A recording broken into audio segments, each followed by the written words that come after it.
കാണുന്നു. ഏതായാലും ഒരു കാര്യം നിങ്ങൾ കാണണം. നമ്മുടെ രാഷ്ട്രപിതാവായ മഹാത്മാഗാന്ധിജി ഇവിടെ ജീവിച്ചത്, ജീവിതകാലം മുഴുവൻ പ്രവർത്തിച്ചത് മാനവികീയതയ്ക്ക് വേണ്ടിയായിരുന്നു.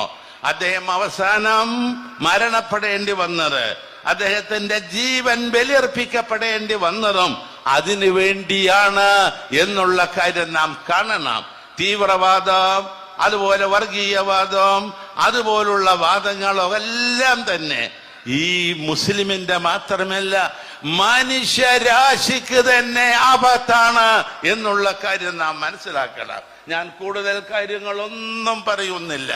ഏതായാലും മഹാത്മാഗാന്ധിജി ഉയർത്തിപ്പിടിച്ച ആ മുദ്രാവാക്യമാണ് ഇന്നിവിടെ നാം ഉയർത്തിപ്പിടിക്കേണ്ടത്.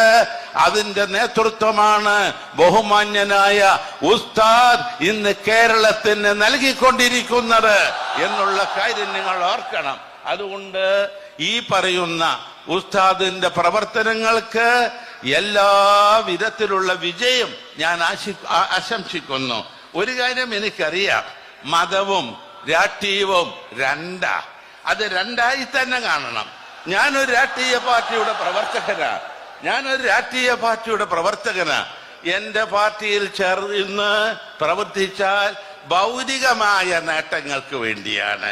മരിച്ചിട്ട് വല്ലതും കിട്ടണമെങ്കിൽ വേറെ നിങ്ങൾ ഏർപ്പാട് ചെയ്യണം. അതൊക്കെ ഉസ്താദും കൂട്ടരും